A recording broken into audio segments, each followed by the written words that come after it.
Hello everyone. Today I am going to tell you all about in the cardiovascular drugs about the RAS. Now for the RAS, first we understand the nephrons and the parts and everything. Like this is the juxtaglomerulus. This is the juxtaglomerular apparatus in the kidney. Glomerulus. This is the afferent arteriole. This is the efferent arteriole. Okay, and afferent arteriole. Wait.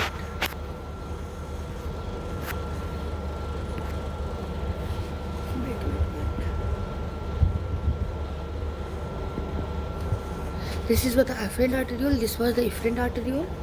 Okay, and in the afferent arteriole there was JG cell. So this is the JG cell, and efferent arteriole. Then this will be the PCT, descending loop of Henle, ascending loop of Henle, and the distal DCT. Okay, and in the early part of the DCT, okay, there is the here there lie the macular densa cells. Here is the macular densa cell, and here in the JG apparatus we know here यहाँ पे मेजेंजियल cell, lazy cell, पोइकोल sales भी रहते हैं. तो ये मेजेंजियल cell हो गया. यहाँ पे अर्ली डीसीटी जो है वहाँ पे मैकुलर डेंसा सेल्स है. ठीक है, और ये जो मैकुलर डेंसा सेल है ये सेंस क्या करता है, सोडियम को और वाटर को. यार it is retains the sodium and water, sorry sodium and chlorine in the urine. Okay, तो this was the basic JG apparatus जो अभी हम लोग को काम आएगा. सो जस्ट रिमेंबर कि एफरेंट सेल में होता है जेजी सेल के रेनिन रिलीज करता है. देन अर्ली डीसीटी में होता है मैक्यूलर डेंसा सेल जो कि सोडियम और क्लोराइड को सेंस करता है, and sodium and chloride where in the urine.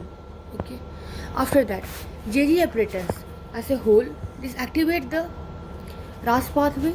Jazzy apparatus पूरा का पूरा जो है ना, इसमें जो कि apparatus में जो कि एफरेंट आर्टरियोल्स का पार्ट आता है, प्लस जो डीसीटी का मैकुलर डेंसा है वो भी आता है. ये दोनों मिलकर क्या करते हैं, एक्टिवेट करते हैं रास पाथवे को. Okay, then releases renin hormone. It releases renin hormone. So this whole JG apparatus that releases renin hormone and also release the renal autocoids. तो ये JG apparatus है, रास पाथवे को तो एक्टिवेट करता ही है, प्लस ये रेनिन को भी रिलीज करता है. रिलीज रेनिन यहाँ पे से जेजी सेल जो रिलीज करता है रेनिन को, और ये ऑल्सो रिलीज करता है renal autocoids. Okay, after this the RAS is of two type. RAS, this means that renin angiotensin system. Okay, this is RAS. RAAS, renin angiotensin aldosterone system. Here we are RAS. Here we used to write RAS, and this is of two types, that is circulatory RAS and tissue and local RAS. Okay. Now in circulatory RAS means that कि जो रास release होगा circulation में, ऐसा रास जो कि act anywhere in the body, and the tissue and local RAS. After tissue and local RAS जो मैं बोल रही थी, that is acting in the particular organ. ठीक है, वो सिर्फ लोकली रिलीज होता है, वहीं पे मतलब कि एक्ट करता है. सर्कुलेटरी RAS की जब हम लोग बात करते हैं तो देख उसमें क्या होता है, सबसे पहले एंजियोटेंसिनोजेन. ठीक है, जो एंजियोटेंसिनोजेन है वो सिक्रीशन होता है सर्कुलेशन में लीवर के थ्रू. ठीक है, लीवर में सर्कुलेट मतलब सिक्रीट होता है लीवर के through, and that has alpha 2 globulin chain, that is the peptide chain. ठीक है, एंजियोटेंसिनोजेन जो है वो अल्फा 2 ग्लोबुलिन चेन है जो कि एक पेप्टाइड चेन है. ठीक है, अब क्या है, उस पर एक्ट करता है renin, that is the JG cell. ठीक है, जेजी सेल से जो रेनिन रिलीज होता है ना, उस पर एंजियोटेंसिनोजेन पे एक्ट करता है, that is the alpha 2 globulin chain, that is the peptide chain जो कि लीवर से आता है. Then it convert to angiotensin 1 में. एंजियोटेंसिनोजेन जो है एंजियोटेंसिन 1 में कन्वर्ट होता है, जिसको लोग बोलते हैं डेकापेप्टाइड. ठीक है, एंड देन ठीक है, जो कि एस एंजियोटेंसिन कन्वर्टिंग एंजाइम जो है, या फिर इसको लोग बोलते हैं किनेस 2 भी बोलते हैं, जो कि ब्लड वेसल ऑफ लंग्स से आता है. ठीक है ना, ब्लड वेसल ऑफ लंग्स मतलब कि क्या हो गया, वेस्कुलर हो गया. ठीक है ना, वेस्कुलर एंडोथेलियम से आ रहा है, and that convert the angiotensin 1 decapeptide into angiotensin 2, that is octapeptide. ठीक है, अब जो एंजियोटेंसिन 2 है उस पर हम लोग उस पर अमीनोपेप्टिडेज काम करता है, and that become the active molecules. Okay, and then जब एंजियोटेंसिन 2 जब ऑक्टापेप्टाइड जब एक्टिव मॉलिक्यूल होता है और ये लंग से बाहर होता है और बहुत सारे रिसेप्टर्स पे काम करता है. ठीक है, and it again is acted upon by the aminopeptidase, and the angiotensin 2 is converted into angiotensinogen 3, and that is called heptapeptide, that is partially active, and then again by aminopeptidase that is converted into angiotensin 4, that is the hexapeptide, this is not active, and then it is converted to it is converted by angiotens into the inactive fragment. और अभी तक हम लोग जो first earlier we have read यहीं तक पढ़े थे angiotensin 2 that is active molecule. So इसके बाद क्या हो रहा है, इसके बाद बेसिकली इसे हमें इनएक्टिव फ्रेगमेंट में ले जाना है. That's why we are not reading, because we are reading the metabolism also, कि कैसे कैसे मेटाबॉलिज्म होता है. In physiology we have read up till this the function of all this, but this is the pharmacology. Okay, after that अब हम लोग functions थोड़ा थोड़ा देख लेते हैं कहाँ पे क्या क्या काम करता है. जैसे ये जो सर्कुलेटिंग आरएस एक्टिवेट ही कब होता है, जो रेनिन है, जो जेजी सेल है, वो बेसिकली किसके प्रेजेंस में आता है. जब मैकुला डेंसा जो होता है वो सेंस कर लिया कि वहाँ पे सोडियम और क्लोराइड कम है ना, या फिर सेंस कर लिया कि ग्लोमेरुलर अफरेंट प्रेशर कम है ना, and this was occurring due to sodium NaCl का जो सॉल्ट है उसका बहुत लॉस हो रहा है. ठीक है, ब्लड प्रेशर बहुत फॉल इन ब्लड प्रेशर हो गया है, फॉल इन BP हो गया है, रीनल एक्सीमिया. ठीक है, क्या क्या NaCl loss, fall in blood pressure. ठीक है, BP ब्लड वॉल्यूम कम हो गया है, रीनल एक्सीमिया हो गया है. ठीक है, देन क्या होता है, जो रेनिन होता है, जो जेजी सेल होता है एक्टिवेट हो जाता है, and that in the liver. ठीक है, लीवर में का जो लीवर से जो एंजियोटेंसिन आ रहा था उसको एंजियोटेंसिन 1 में कन्वर्ट कर दिया. Okay, after that it is converted into angiotensin 1 by the blood vascular endothelium, that is converted to angiotensin 2, and that is the active molecule. और ये क्या करवाता है, यहाँ पे हमने पढ़ा कि रेनिन कैसे एक्टिवेट होता है. नाउ जब एक्टिवेट हो गया तो फिर एंजियोटेंसिन 2 जो है वो कहाँ कहाँ पे एक्ट करता है. Basically that do the वेसो constriction, blood vessel को कंस्ट्रिक्ट करता है.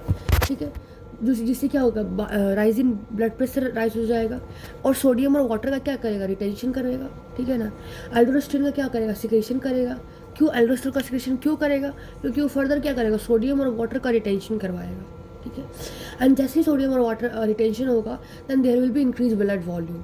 जैसे ही ये जो एंजियोटेंसिन 2 है जैसे ही वैसो कंस्ट्रिक्शन करवाएगा, मतलब राइज इन ब्लड प्रेशर करवाएगा, फिर तो हम लोग रेनिन को क्या कर देगा, इनिबिट कर देगा, and then this system will again, मतलब कि फिर ये बंद हो जाएगा, and our body is also came into homeostasis. तो हमारे बॉडी में जो फंक्शंस ख़राब हुए उसको ठीक करने के लिए ये सिस्टम एक्ट करता है. ठीक है ना, कि ब्लड प्रेशर कम हो गया उसको बढ़ाना है, for that angiotensin 2 will come in the action. Okay, अब एंजियोटेंसिन 2 जब बन गया, एक्टिव मॉलिक्यूल बन गया, तो उसको हमें कैसे डिग्रेड करना है, दैट इनएक्टिव फ्रेगमेंट में उसको कन्वर्ट करना है, that is done by this process. This was due to this. Okay, now we will look the tissue RAS pathway. The tissue RAS pathway, that is the local RAS. Okay, that means that is in the body organ and the tissue that is produced locally and that act locally. That is called as local RAS. There are the two local RAS, that is extrinsic and intrinsic. Extrinsic and intrinsic. In extrinsic, that come in the extrinsic RAS basically what happen, the surface of the blood vessel endothelium. जो blood vessel के जो endotheliums होते हैं, blood vessels, like this is the blood vessels. This is the endothelium, and this endothelium what it does, it captures the angiotensinogen and on the surface, and this convert to angiotensin 2, and this angiotensinogen which is converted to angiotensin 2, that diffuses in such a way that it act locally on the angiotensin receptor, and that produce the localized response. This was the extrinsic. मतलब कि जो surface of blood vessel है उसके जो इंडोथेलियम है वो क्या करता है, एंजियोटेंसिनोजन को कैप्चर करता है जो कि ब्लड में प्लाज्मा में सर्कुलेट कर रहा है. ठीक है ना, and then what it does, it produce the angiotensin 2. ठीक है, एंजियोटेंसिन 2. ओके, एंड देन वो लोकली एक्ट करता है. Now second we are going to look about the intrinsic RAS. बहुत सारे टिश्यूज होते हैं, जैसे कि हार्ट हो गया. ठीक है ना, हार्ट हो गया, रेटिना हो गया, ब्रेन हो गया, किडनी हो गया, ब्लड वेसल्स हो गया, आर्टिकुलर कोर्टेक्स हो गया. इन लोग के पास एक कैपेसिटी होता है. ठीक है ना, कि वो सिंथेसाइज कर सके जितने भी कंपोनेंट RAS के जितने भी कंपोनेंट है सबको सिंथेसाइज कर सके कहाँ पे, within their cell. Okay, उसके बाद क्या होता है, वो जनरेट करते हैं एंजियोटेंसिन 2. ओके, एंड एक और होता है एंजियोटेंसिन 2 भी होता है. जो कि सेलुलरली रिलीज होता है as per their physiological condition, as per their pathological status. और उसके बाद क्या करता है, उस सेल को रेगुलेट करता है, ठीक है ना। जैसे उसके ऑर्गन फंक्शन में, उसके सेल ग्रोथ में, इन हाइपरट्रोफी, सेल डेथ में, एपोप्टोसिस में, रीमॉडलिंग में, ठीक है ना, फाइब्रोसिस में, इंक्रीज ग्रोथ में, इंक्रीज एपोप्टोसिस में, इन्फ्लामेशन में, ठीक है ना। So this was all about the intrinsic RAS. So this we have written about the local RAS, that is the extrinsic RAS and the intrinsic RAS. Now we will look the renin, that is prorenin, that is released by juxtaglomerular cell. Renin is released by juxtaglomerular cell और prorenin, तो यहाँ पे क्या हुआ कि pre prorenin है जो कि इनएक्टिव फॉर्म में है। जक्स्टाग्लोमेरुलर सेल ऑफ जो किडनी है, ठीक है ना, जक्स्टाग्लोमेरुलर सेल ऑफ जो किडनी है, और वो रिलीज करता है प्री प्रोरेनिन।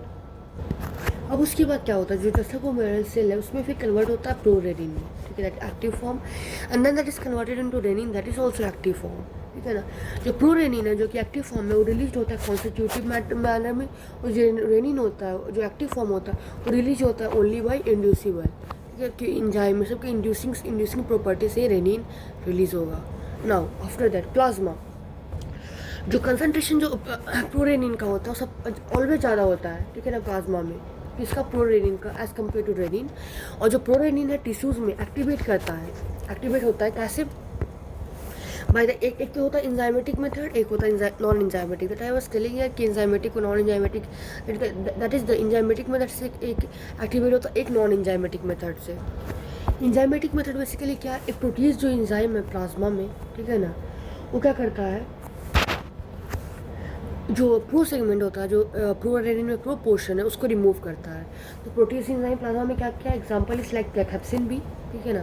तो याद रखना कि इंजाइमेटिक मेथड कि प्रोरेनिन को कैसे रेनिन में एक्टिवेट होता है, by the help of cathepsin B that remove the pro segment and that activate renin formed in the plasma, and this process is irreversible process. So okay, this we will enzymatic method में क्या है कि जो proteases enzyme है जो कि plasma में present होता है, एग्जाम्पल इज कैथेप्सिन बी, वो रिमूव करता है प्रो सेगमेंट को और वो एक्टिवेट करता है रेनिन को जो कि प्लाज्मा में बना हुआ है, that is irreversible process. Now अगर हम लोग नॉन इंजाइमेटिक मेथड की बात करेंगे तो रिसेप्टर प्रेजेंट होता है ऑन ऑर्गन, ठीक है, that is PRR। So what I was telling कि जो प्रोटीन होता है वो बाइंड करता है, ठीक है ना, इन नॉन इंजाइमेटिक मेथड में वो बाइंड करता है PRR में, दैट इज प्रोरेनिन रिसेप्टर, ठीक है। And this is the non enzymatic but reversible activation होता है, ठीक है। जैसे ही PRR से बाइंड हुआ, ठीक है ना, that is the prorenin receptor, okay. तो और prorenin receptor is present richly in the heart, blood vessel, kidney, brain, ये सब में प्रेजेंट होता है। जैसे ही बाइंड किया प्रोरेनिन PRR पे, दैट इज प्रोरेनिन रिसेप्टर पे, वो एक कॉन्फ़िगरेशन चेंज होता है और उससे क्या होता है, जो प्रोपेप्टाइड सेगमेंट होता है वो हट जाता है ना। और जो कैटालिटिकल डोमेन होता है, तो जैसे ही PRR पे बाइंड किया, रिसेप्टर पे बाइंड किया, that lead to triggering of intracellular signaling, okay. कैसे इंट्रासेलुलर सिग्नल को, ऐसे जब नॉन एंजाइमेटिक मेथड में एक्सप्लेन यूँ कि प्रोरेनिन जो है वो रिसेप्टर पे बाइंड किया, प्रोरेनिन रिसेप्टर पे कॉन्फ़िगरेशनल चेंजेस हुआ, ठीक है ना। एंड ये एक रिवर्सिबल होता है, दिस वॉज इरिवर्सिबल, कि उसको जब मन करेगा तो फिर वहाँ से हट जाएगा, and then again bind, okay. So यहाँ पे बाइंड किया एंड दैट विल एक्टिवेट, जैसे ही PRR पे सेल सरफेस पे बाइंड किया और ट्रिगर करता है इंट्रासेलुलर सिग्नलिंग को, कैसे, बाय द एक्टिवेशन ऑफ, यहाँ पे लिखा हुआ नहीं, कैसे ये एक्टिवेट कर देता है, activation of, increase level of कर देता है मैप काइनेस को, टायरोसिन काइनेस पाथवे को, है ना, जैक स्टैट पाथवे को, है ना, JG बीटा को। और उससे क्या होता है, ये भी मतलब उससे ये होता है कि यहाँ पे जो मैंने लिखा था ना, दैट द सेल ग्रोथ है कि नहीं, the fibrosis, the apoptosis, the collagen deposition, ये सब को रेगुलेट करता है by the activation of pathway MAP kinase, tyrosine kinase pathway, JAK STAT pathway, ठीक है ना, JAK beta pathway. And after that it करता है बहुत सारे डिजीज़ के पाथवे